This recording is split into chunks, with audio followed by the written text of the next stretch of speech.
¿Qué tal? ¿Cómo estás?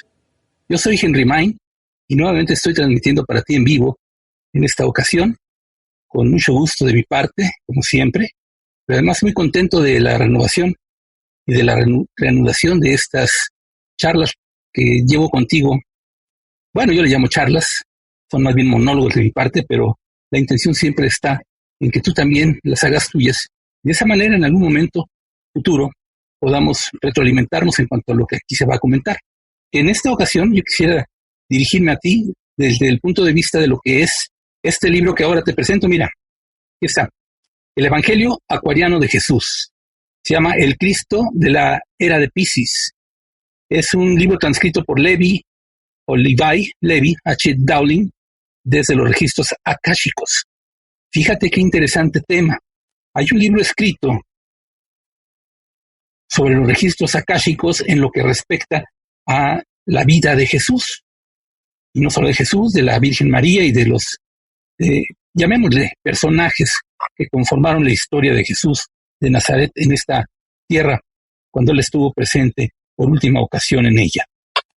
Entonces, en eso estoy, y quiero invitarte a que te quedes conmigo, a que compartas este video en cuanto termine, o ahora mismo, porque me parece muy interesante el tema, y creo que a todos los que les interesan estos temas de espiritualidad les puede venir bien saber de este texto. Voy a comenzar diciéndote que en la introducción del mismo se dice lo siguiente. La versión original de esta obra apareció por primera vez en las librerías norteamericanas en el año de 1908, creando, como era de esperar, un gran revuelo entre el público. Para la inmensa mayoría aferrada a la letra de lo escrito e impreso en la Biblia, gran parte del contenido de este libro resultó poco menos que una blasfemia. Y cómo no, ¿verdad? Si esto está extraído de los registros akáshicos y no siempre coincide lo que aconteció con lo que se dice que aconteció. Sin embargo, al mismo tiempo evocó una respuesta entusiasta en quienes buscaban en las palabras de Jesús un significado más profundo que el que les era presentado por la oficialidad cristiana de la época. Entonces, esto estamos hablando de 1908, hace ya más de un siglo. El Evangelio Acuariano de Jesús no era una nueva revelación que viniera a añadirse a las ya existentes, ni tampoco pretendía ser una traducción exacta de las palabras arameas de Jesús. Su énfasis no está en la letra, sino en el espíritu. No en lo accesorio, sino en lo esencial.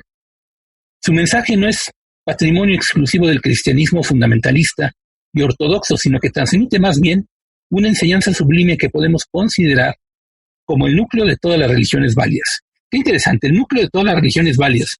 ¿Cuál sería el núcleo de las religiones que aquí se dicen válidas? Para empezar a discutir el término, cuáles son válidas y cuáles no, ¿verdad? Pero bueno, dejémoslo como lo dice el libro. Y bueno, pues según el texto dice así: ningún hombre vive solo para sí. Estas serían las bases. Porque cada cosa viviente está unida con lazos insolubles a toda otra cosa viviente. Si me preguntáis qué es lo que el hombre debe estudiar, es lo siguiente, y os contestaré. Debe estudiarse a sí mismo. Y cuando os hubierais estudiado bien y me preguntéis qué es lo siguiente que debe estudiarse, os contestaré. Debe estudiarse a sí mismo. Quien conoce su ego inferior, conoce lo ilusorio del mundo. Conoce que las cosas son transitorias. Y quien conoce a su yo superior, conoce a Dios. Conoce aquello que nunca cambia. Esas serían las bases de una religión en su núcleo. Si esta es válida, como lo dice el texto. Repito, yo no me pongo a ver cuáles son válidas y cuáles no, pero sí considero que esto que se dice al respecto de los núcleos de las religiones en general, válidas o no según qué criterio, no importa, está muy bien puesto en estas palabras. ¿Que de dónde salen? De los registros akáshicos, precisamente. ¿Y quién las dijo? Vamos a verlo. El Evangelio Acuariano de Jesús tampoco fue presentado como la palabra de Dios, ni mucho menos como algo infalible en lo que había que creer. De hecho, es un texto que se alinea junto a los de Santa Brígida de Suecia o de Teresa Neumann, quienes igualmente recibieron y dejaron registrados pasajes de la vida de Jesús de Nazaret, sin pretender que sus escritos debían ser considerados como nuevas sagradas escrituras. Sí, a lo largo de los años, los siglos, ha habido escritos posteriores a los que se consideran sagradas escrituras, en donde se refiere, según distintas fuentes, y desde luego de parte de personas que están en conexión con esas distintas fuentes, que no necesariamente son del tipo histórico o documentado, sino de otro tipo. Algunos dirían paranormal o espiritual o mental o psicológico, no importa, pero que ha habido varias personas a lo largo de los siglos que han escrito su versión según estas fuentes que ellos tienen, estos dones que ellos practican, que desarrollaron ya y que ponen en servicio, lo que según eso se dice al respecto de precisiones relativas a lo que está escrito en las escrituras que sí son reconocidas como las que conforman una religión en particular. Bueno, en el nivel histórico se dice aquí también, el texto transcrito por Levi H. Dowling nos revela, entre otras cosas, lo ocurrido en los años perdidos de Jesús, su estancia en la India y en diversos países de Oriente y su relación con diversos maestros de otras tradiciones, pero sobre todo su cualidad de ser humano que se elevó a través de su esfuerzo y su sufrimiento hasta el nivel del Cristo. Qué interesante. En este texto, fíjense nada más que se ven los años perdidos de Jesús, además de los años que sí se tienen como documentados de alguna manera, pero miren lo que dice, su estancia en la India y en diversos países de Oriente y su relación con diversos maestros de otras tradiciones. Todo eso se trata en este libro de manera bastante amplia, es un texto bastante bien desarrollado, con una gran cantidad de información que, bueno, podemos empezar a tratar un poquito más adelante. Por lo pronto también, y como introducción a este texto que les estoy presentando, el Evangelio Acuariano de Jesús, y que les estoy recomendando, se dice en una de las páginas, ¿quién fue Levi, el transcriptor de este libro? O Levi. Bueno, pues respecto a Levi, vamos a decirle así, no nos es dado escribir gran cosa. Baste decir que fue un ciudadano de Estados Unidos y que desde muy niño fue un estudiante profundo de las religiones del mundo. Cuando no era un niño, más bien cuando no era sino un niño, se impresionó con la sensibilidad de los éteres más sutiles y llegó a sentir y por tanto a creer que en cierto modo eran placas preparadas como en fotografía, para impresionar en ellas sonidos, vibraciones y aún pensamientos. Con avidez, entró pues al estudio profundo de las vibraciones etéreas, resuelto a solucionar por sí mismo los grandes misterios cósmicos. ¡Qué tarea, verdad! Esa es tarea de alma. No cualquiera la emprende, sobre todo si no tiene las herramientas para emprenderla.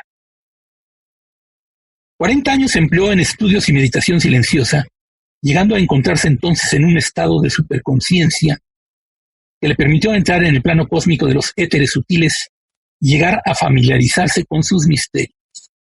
Entonces llegó a darse cuenta de que las visualizaciones de su infancia habían estado basadas en realidades cósmicas y que cada pensamiento de cada cosa viviente queda archivado.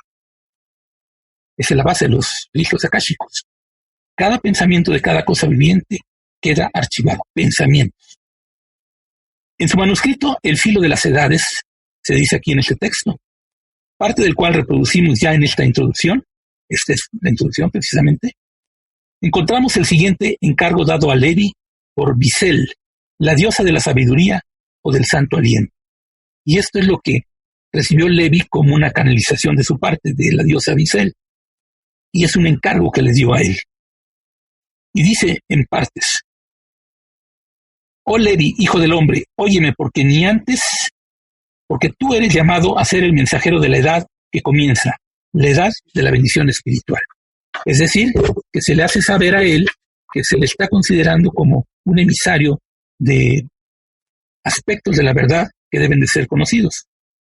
Se plantean quizás como la verdad, todo aquello que quedó registrado en los registros akáshicos como pensamiento expresado por algún ser, concebido por algún ser. Pero vamos a ver con más detalle alguna cuestión. ¿Qué son los registros akáshicos? El libro se dedica en una de sus partes a explicarlo, y lo hace de la manera siguiente. Akasha es una palabra sánscrita que significa la sustancia primaria, de la que se formaron todas las cosas. Según la filosofía acuariana, Esa es la primera etapa de la cristalización del espíritu. La primera etapa de la cristalización del espíritu, cuando el espíritu empieza ya a expresar su ser en forma de algún tipo de sustancia, una especie de cristal. Todo es sustancia primordial o vibración espiritual. La materia no es sino espíritu vibrando a baja frecuencia, llegando a coagularse, como lo expresa un maestro. Les comento que cuando yo leí esto la primera vez, sentí un estremecimiento, porque en alguna de esas ocasiones en las que yo tuve algún estado de percepción bastante distinto al común, yo percibía precisamente esto, que la materia era vibración de baja frecuencia coagulada.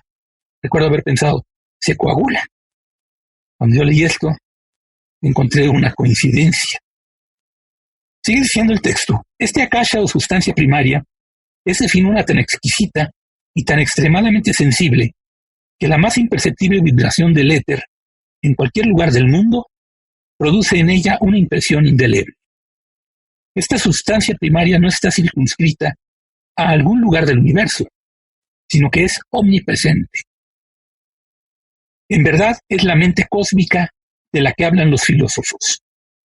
Cuando la mente del hombre está en sintonización, en acorde exacto con la mente cósmica, el hombre adquiere un reconocimiento consciente de las impresiones akáshicas y puede reunirlas y transcribirlas en cualquier idioma que le sea familiar. Esa es la fuente de este texto, de estos escritos que aquí se compendian desde los registros akáshicos. Y ya estamos viendo que son los registros akáshicos, según la definición de este texto. Y abunda diciendo lo siguiente. En el uno infinito manifestado encontramos los atributos de fuerza, inteligencia y amor. Pero el hombre puede llegar a sintonizar bien con uno de estos atributos y no con los otros. Ciertamente. Puede llegar a sintonizar con la fuerza sin entrar en los dominios de la inteligencia, o puede ser totalmente absorbido por el amor y hallarse a gran distancia de la fuerza o de la inteligencia, o estar plenamente en la conciencia del santo aliento, que aquí lo definen como la suprema inteligencia, Dios Madre, y no sintonizar en absoluto ni con la fuerza ni con el amor, sino únicamente con la inteligencia suprema, con la mente creadora cósmica, con Dios Madre. A esta los sabios orientales la han denominado el archivo akáshico, y maestros hebreos la han llamado el libro de los recuerdos de Dios, apropiadamente. De este archivo o registro akáshico puede obtenerse cualquier conocimiento, y dice el texto que hay 3 clases de conocimiento o de conciencia. Esto nos viene bien a nosotros porque acabamos de iniciar un programa de radio que se llama Conciencia de Unificación. Aquí nos hablan de 3 tipos diferentes de conciencia. Vamos a saberlo para entender más aún acerca de lo que también nosotros en nuestro programa de radio, Conciencia de Unificación, estamos queriendo dar a entender cada semana. Estas son las 3 clases de conocimiento de conciencia. Primero, conocimiento o conciencia de la omnipotencia de Dios y del hombre. Segundo, conocimiento o conciencia del Cristo o amor cósmico. Tercero, conocimiento o conciencia de la inteligencia suprema, sabiduría o santo aliento. Tengamos en mente que conocimiento o conciencia de una de estas 3 fases no implica conocimiento o conciencia de las otras. Ciertamente, ¿verdad? Cada quien sus dones. De hecho, con frecuencia encontramos personas saturadas de amor, que son completamente ignorantes, que no tienen la más pequeña concepción de las leyes físicas o espirituales, que no muestran comunión alguna con la sabiduría. El caso específico que me viene al pensamiento en este momento es el de Pachita, precisamente. Ella tenía un amor inmenso, pero no conocía mucho de lo que podía hacer gracias a su don. Abunda diciendo aquí, el gran maestro, el Espíritu Santo, que es el santo aliento, pues es también un terreno que está al alcance de solo algunos y no otros, por mucho que sí tengan conexión con las otras 2 conciencias. Y hallamos hombres que son todo fuerza, como Dios Padre, es decir, la fuerza es Dios Padre, pero no han sentido jamás ni sabiduría ni amor cósmicos. ciertamente también. Y creo que todo esto es claro. Dice además, los registros akáshicos, imperecederos de la vida, conocidos como archivos akáshicos, están enteramente en los dominios de la inteligencia suprema, enteramente en los dominios de la inteligencia suprema, o mente cósmica, Dios Madre, en una de las tres conciencias. Recordemos que está el conocimiento o conciencia de la omnipotencia de Dios y del hombre, el conocimiento o conciencia del Cristo o amor cósmico, y el conocimiento o conciencia de la inteligencia suprema, sabiduría o santo aliento. A esta última conciencia pertenecen los registros akáshicos. Entonces, quien los lea debe pues estar en perfecta comunión, en sintonización delicadísima con esa inteligencia o Espíritu Santo o santo aliento, como los antiguos llamaban a la mente cósmica, de modo que cada vibración del pensamiento sea sentida instantáneamente en cada una y en todas las fibras del ser. Instantáneamente y en cada una de las fibras del ser. Un gran don se debe de tener. Esto nos da idea del don de Levi, el transcriptor de los registros akáshicos que conforman este texto, que te lo vuelvo a mostrar, es este, y lo tengo, mira, es el Evangelio Acuariano de Jesús, el Cristo de la era de Piscis, transcrito por Levi H. Dowling desde los registros akáshicos. Y de eso estamos hablando precisamente. Y hay una diferenciación que hacer, dicen aquí. Si el espacio está cargado de vibraciones y pensamientos de toda clase, ¿cómo puede quien lea los registros akáshicos diferenciar y recoger solamente los pensamientos y los acontecimientos de la vida de tal o cual persona o grupo de personas? Pregunta justa, ¿cómo le haces? Para quien se sintonizara sin esta cualidad o esta facultad, todo resultaría una especie de cacofonía de pensamientos. ¿Cómo distinguir el que quieres percibir? Ocurre, se dice aquí, que cada individuo tiene una vibración suya y distinta. Y cuando el que lee comprende en su plenitud la ley del discernimiento, todo su ser se sintoniza de modo que solo recibe un ritmo, un tono particular, siendo imposible que otro tono, otro ritmo, haga la más mínima impresión en él. Sabe distinguir. Esto puede comprenderse con la ayuda de la radio o del telégrafo inalámbrico. Ciertamente, sintonizamos una frecuencia y no todas las demás que están a un lado, según el sintonizador de frecuencias. Es algo parecido, es una metáfora que explica bastante bien. Se dice aquí, muchos años tardó Levi en aprender esta ley de diferenciación y en sintonizarse nítidamente con los tonos y ritmos de Jesús de Nazaret, pero no solo de él, también dice aquí, de Enoc, de Melquisedec y de sus colaboradores. Pero dirigido por el espíritu de la inteligencia suprema o mente cósmica, llegó a triunfar en la creación de sensaciones internas hasta tal punto que hoy siente instantáneamente y en todo su ser las más imperceptibles vibraciones procedentes de cualquiera de esos grandes centros. Y desde luego, su interpretación en palabras es fiel y verdadera en lo más mínimo. Se da fe entonces, según este texto de introducción al libro que te estoy presentando, que todo lo aquí transcrito por Levi es fiel y verdadero en lo más mínimo. Y miren qué interesante, se habla sobre el hombre en esto que estoy leyendo y compartiendo con ustedes, y se dice además lo siguiente. Entre las muchas transcripciones del archivo akáshico hechas por Levi, hemos encontrado una cuyo título es El hombre.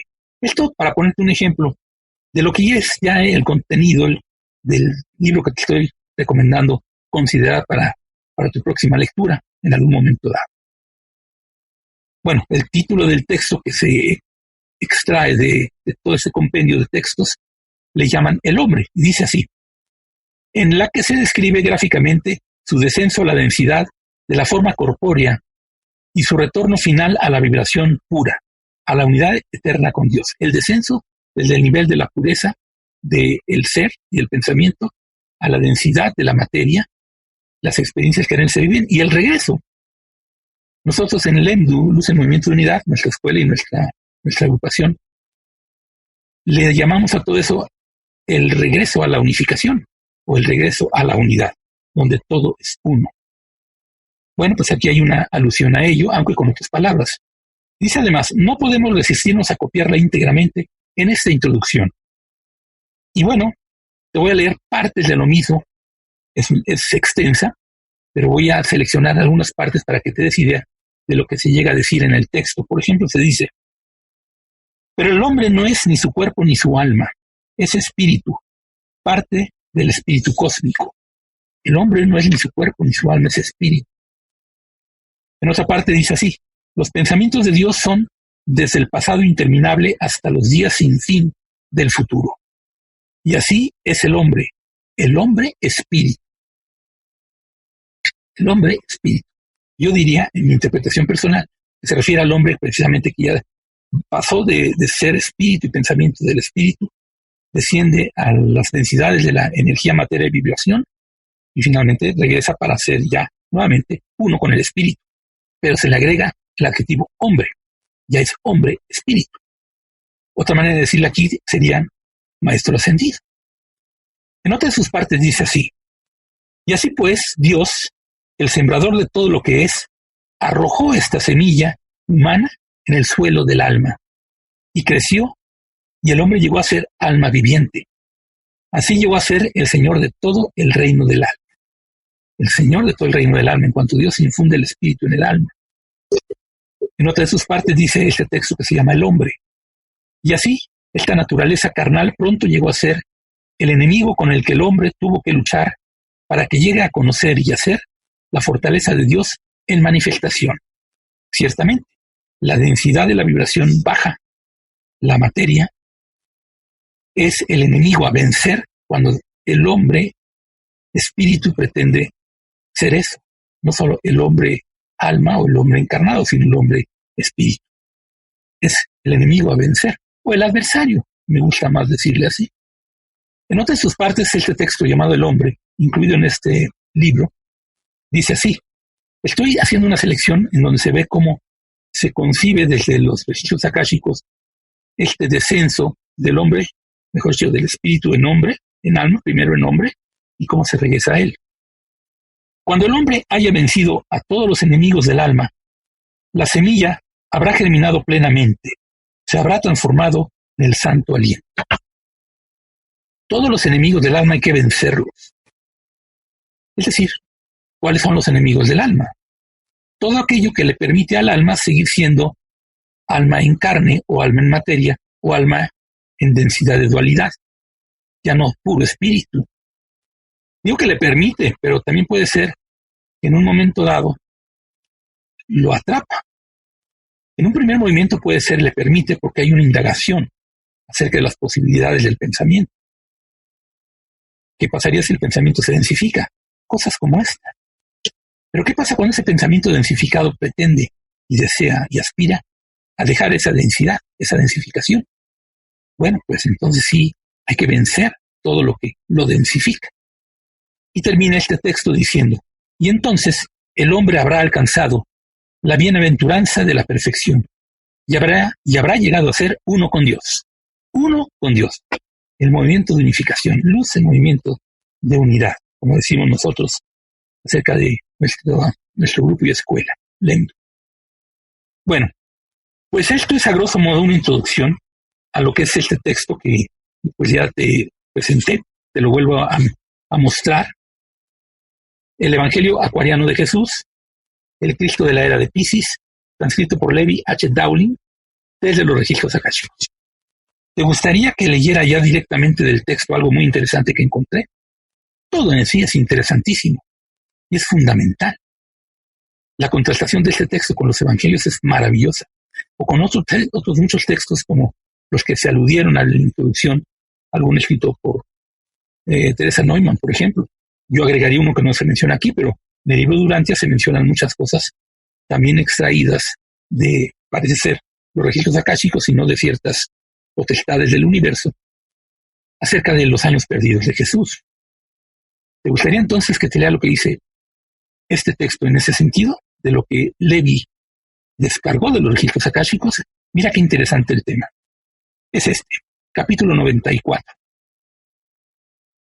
El sermón de la montaña. Jesús revela a los 12 el secreto de la oración. La oración modelo. la ley del perdón y otros temas. Voy a leerlo entonces tal como está escrito aquí. Al día siguiente, antes que el sol se levantara, Jesús y los 12 fueron a la montaña, cerca del mar, a orar. Y Jesús enseñó a los 12 cómo orar, y les dijo: la oración es la comunión profunda del alma con Dios. De modo que al orar, no debéis engañaros como hacen los hipócritas, que se detienen en las calles y en las sinagogas y vierten muchas palabras para impresionar los oídos de los hombres. Y asumen actitudes piadosas para que los admiren los hombres. Ese es el efecto que consiguen. Mas cuando vosotros oréis, id al cuarto interior de vuestra alma. Cerrad todas las puertas y en ese silencio santo, orad. No necesitáis pronunciar muchas palabras, ni repetir frases una y otra vez, como lo hacen los gentiles. Sencillamente decid: según lo que Leví descarga de los registros akáshicos, este es lo que Jesús dijo, como lo que ahora conocemos la oración del Padre Nuestro. Pongan atención entonces. Hay variaciones importantes con las versiones que tenemos a nuestro alcance y que se nos inculcan. Pongan atención. Nuestro Padre Dios, que estás en los cielos, santo es tu nombre. Que tu reino venga a nosotros. Hágase tu voluntad en la tierra como ya está hecha en el cielo. Danos en este día el pan necesario. Ayúdanos a olvidar las deudas que otras gentes nos deben para que todas nuestras deudas sean canceladas. Y escúdanos de las seducciones del tentador, que sean demasiado grandes para que nosotros podamos resistirlas. Y si ellas nos llegan, danos fortaleza para vencerlas. Si os son perdonadas todas las deudas que debéis a Dios y el hombre, las deudas en que habéis incurrido por transgresión voluntaria de la ley, debéis también perdonar las deudas de todos los hombres, pues de la manera en que os comportéis con los otros hombres, Dios os trata a vosotros. Qué interesante. Qué interesante. En la manera en que tratéis a otros hombres, Dios os trata a vosotros, no se refiere a este castigo del Jehová, se refiere a que en la medida que hacemos como Dios hace, Dios nos trata entonces como su hijo, como lo que somos, y así lo estamos reconociendo nosotros. Él siempre nos trata así, pero así lo estamos reconociendo nosotros. Y al reconocerlo así nosotros, tratamos a nuestros hermanos como Dios nos trata a nosotros y también a ellos. Son textos que yo voy compartiendo contigo para darte una posibilidad de acercamiento a conocimientos que han ido quedando en los textos que se han publicado recientemente en los últimos 100 años. Digamos, este tiene más de 100 años y que yo quiero compartir contigo por si te interesa acercarte a ellos. Tendrías que buscarlos, conseguirlos y demás. Yo este texto lo tengo desde hace muchos años y te lo vuelvo a presentar aquí. Se llama El Evangelio o Evangelio Acuariano de Jesús, el Cristo de la Era de Piscis, transcrito por Levi H. Dowling, Levi H. Dowling, o Levi H. Dowling, desde los registros akáshicos. ¿Te interesó? Espero que sí. En todo caso, pues es una propuesta y gracias por atenderla. Seguiré transmitiendo ocasionalmente en vivo y cada vez más constantemente y con menos lapso en el Inter. Gracias por todo, por escucharme y por atenderme. Comparte esta transmisión una vez que esté grabada, si te parece bien. Y gracias por escribir y por atender. Procuro siempre responder todos los mensajes que ustedes escriben en el chat de esta transmisión. Yo soy Henry Main. Gracias por estar.